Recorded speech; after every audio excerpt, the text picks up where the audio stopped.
नमस्कार, मैं जितेंद्र चतुर्वेदी। इन दिनों अगर किसी एक बात की चर्चा सबसे ज्यादा है और कोई अखबार की सुर्खियों में छाया हुआ है तो वो है मार्को रूबियो की भारत यात्रा। उसे लेकर कई सारे कथनाक गढ़े जा रहे हैं और हर मंच पर वही चर्चा सबसे ज्यादा हो रही है। लेकिन इस बीच दो बड़ी घटना हुई है जो ये बता रही है कि प्रधानमंत्री नरेंद्र मोदी बड़ा खेल गए। सवाल यह है कि वो कौन सी दो घटना है। तो एक तो सीधे तौर पर चीन से जुड़ी हुई है और ये उन लोगों को जरूर सुनना चाहिए जो सारा दिन चीन वाला टेप बजाते रहते हैं और चीन वाला गाना गाते रहते हैं कि चीन ने ये तीर मार दिया, चीन ने वो तीर मार दिया। और वो चीन आज घिघिया रहा है, बाप बाप कर रहा है, भारत के सामने घुटनों पर आकर कह रहा है कि हमारे मामले में हस्तक्षेप मत करिए। प्रश्न यह है कि प्रधानमंत्री नरेंद्र मोदी ने वो कौन सी नस दबा दी है चीन की जिसके कारण चीन फड़फड़ा रहा है, उसको कुछ सूझ नहीं रहा है। और ये बहुत बड़ी बात है। ये इसलिए कह रहा हूं क्योंकि चीन को तो G2 में शामिल किया जाता है। G2 यानी दुनिया की जो दो महाशक्तियां हैं, एक अमेरिका और एक चीन। तो जो महाशक्ति का गुरूर पाले चल रहे हैं वो कह रहे हैं भारत से कि हमारे आंतरिक मामले में इंटरफेयर मत करिए। तो ये जानना बड़ा जरूरी हो जाता है कि धीरे से प्रधानमंत्री ने कौन सी चूड़ी टाइट कर दी है।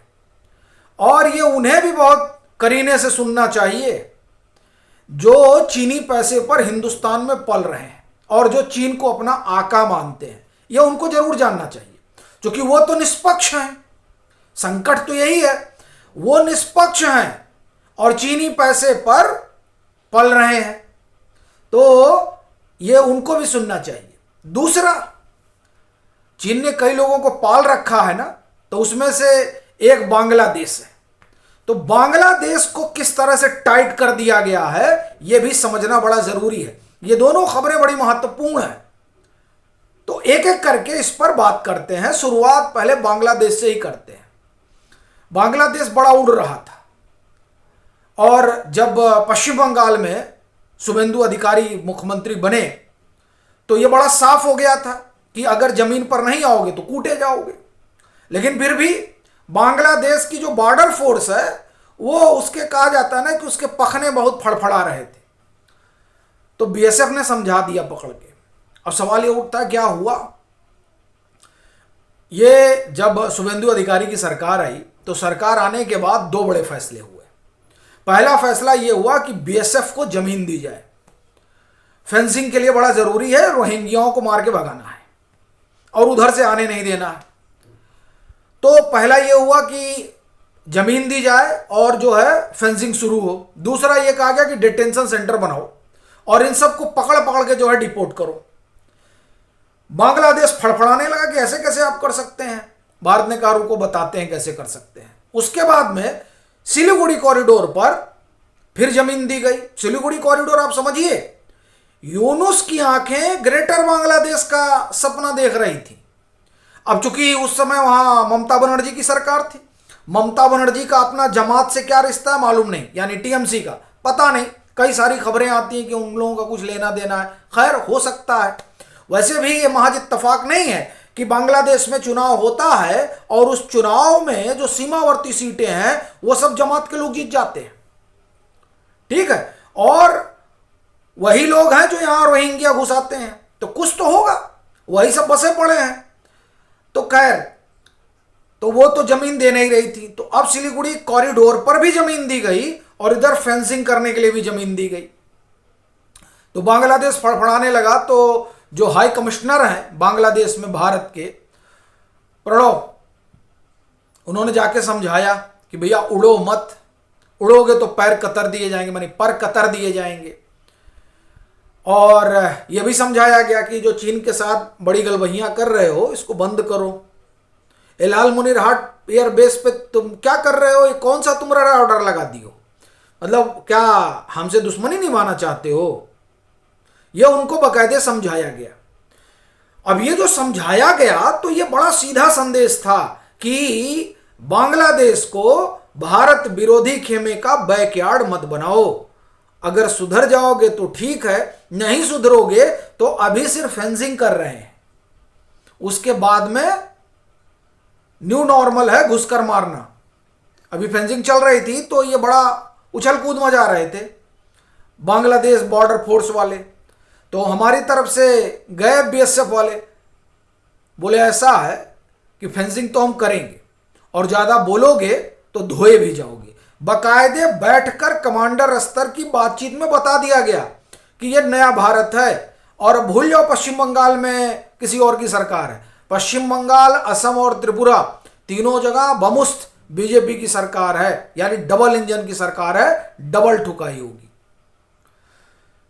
तो बांग्लादेश के जरिए चीन जो है वो भारत में कुछ कुछ करना चाहता है। तो पहली तो चोट यहां पड़ी। अच्छा, फिर दूसरा आप देखिए, इसी के रास्ते आईएसआई भी खेल करना चाहता है। तो अब अमित शाह गृह मंत्री हैं और वो सब जान रहे हैं कि हमें अपने देश की सीमाओं को कैसे सुरक्षित करना है, तो अपने देश की सीमा को सुरक्षित करने में लगे हुए हैं।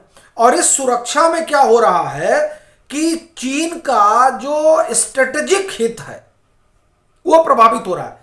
अभी एक बात बताएं, दूसरी बात तो सुनिएगा, तब आपको और आनंद आएगा। क्योंकि बात हम इंटरनल की कर रहे थे तो इंटरनल में आते हैं। तो सबसे पहली चीज ये हुई है कि पाकिस्तान के पेनिट्रेशन को भी भारत ने एक झटके में इनको बता के दुरुस्त कर दिया कि उड़ोगे तो जान लेना, और लाल मुनीर हाट पे जो कुछ कर रहे हो उसके बारे में भी बताया गया। तो एक तरह से कहा जाए कि पर कतरे गए उधर चीन के, उधर पाकिस्तान के, बांग्लादेश को समझा के कि ऐसा है कि तुम्हारी पार्टी का जो एजेंडा है वो हम जानते हैं। अरे भाई, बीएनपी के ही अगुआ हैं। बीएनपी कब भारत की जो है एक तरह से कहें कि पैरोकार रही है? कभी नहीं रही है। ये खालिदा जिया की पार्टी जो है हमेशा कट्टरपंथियों के साथ खड़ी रहती थी। अब तारिक रहमान कह रहे हैं हम बदले बदले से हैं, वो कोई बदलाव ऐसा बहुत बड़ा होने वाला है ये दिखाई नहीं दे रहा है, इसीलिए इनको ठोक पीट कर सही किया जा रहा है। अगर बदलाव का मसला होता तो भाई हम सीधे सीधे कह रहे हैं ले जाओ अपना रोहिंग्या, ले जाते, तो तुम ऐठ रहे थे। तो खैर इनका जो गांठ लगी है उसको सीधा किया जा रहा है। उधर दलाई लामा की जो नए दलाई लामा चुने जाएंगे, दलाई लामा का कहना है कि भाई नए दलाई लामा एक डेमोक्रेटिक देश में चुने जाएंगे, डेमोक्रेटिक तरीके से। अब ये बात चीन को लग गई।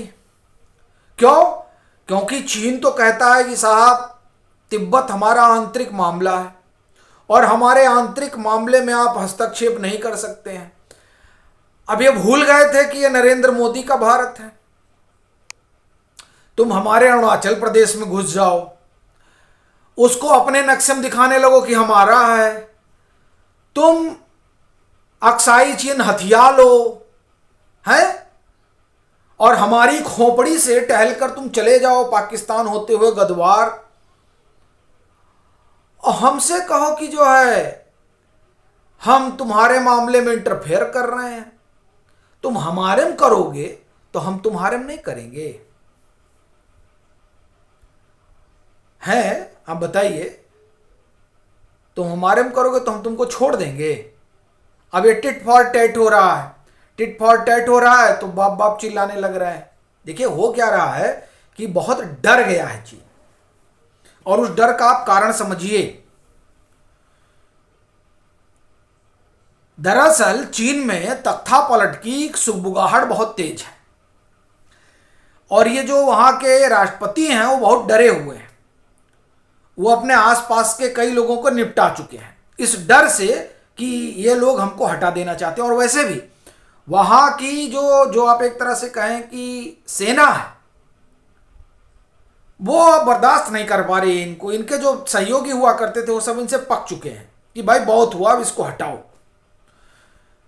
अब कहा जाता है जिसके लोग उसको हटाने में लगे हैं वो सबको संदेह की नजर से ही देखता है। उसको लग रहा है कि सारा खेल जो है भारत कर रहा है। आपको ये अतिशयोक्ति लगेगी, लेकिन आप अंदाजा लगाइए कि जिस राजा को ये लग रहा हो कि उसी के सिपह सालार उसको ध्वस्त करने में जुट गए हैं, उस राजा की मना स्थिति क्या हो। भाई देखिए, दलाई लामा तो लंबे समय से भारत में, और भारत की रीति रही है कि दलाई लामा है रहेंगे, उन्हें अपना जिसको अपना उत्तराधिकारी चुनना है चुने। वो चाहते हैं डेमोक्रेटिक देश में चुना जाए तो चुना जाए, क्या दिक्कत है। इससे दिक्कत चीन को है, और चीन के हुक्मरान को है, क्योंकि उनको लग रहा है कि भारत कोई बड़ा खेल कर रहा है, और भारत कुछ नहीं कर रहा है। भारत ने बस राफेल लगा दिया अरुणाचल प्रदेश में, ब्रह्मोस लगा दिया है, ठीक है। और फिर हम जा रहे हैं, जो अपना निकोबार में प्रोजेक्ट चल रहा है वो करने जा रहे हैं। यानी कुल मिलाकर जो देखिए, इनका सारा आवागमन इधर से ही होता है ना, मलक्का स्ट्रेट से, हम वहीं पहरा देने जा रहे हैं, और वहां जो हम पहरा देने जा रहे हैं उससे इनकी हालत खराब हो गई है। इसीलिए बाप बाप चिल्ला रहे हैं, और हवाला दलाई लामा का दे रहे। मसला दलाई लामा का नहीं है, मसला वो ग्रेट निकोबार वाला प्रोजेक्ट है। मसला बांग्लादेश में इनका जो गला पकड़ लिया गया वो है। मसला पाकिस्तान को फड़फड़ाने नहीं दिया जा रहा है वो है। मसला यह है कि अरुणाचल प्रदेश में हमने वहां सड़कें बना दी हैं जहां सड़कें नहीं होती थी, और वहां पर ब्रह्मोस ठोंक दिया है। मसला यह है कि हम लगातार नॉर्थ ईस्ट में क्या कर रहे हैं, सैन्य अभ्यास कर रहे हैं। संकट ये है, इसलिए बाप बाप चिल्ला रहे हैं। तो कुल मिलाकर ये ताना बाना बुना है प्रधानमंत्री नरेंद्र मोदी और उनके सिपह सालार अमित शाह ने। तो बाकी देखिए अभी क्या होता है, और ये जो चीन परस्त है उनके पास जरूर भेजिएगा।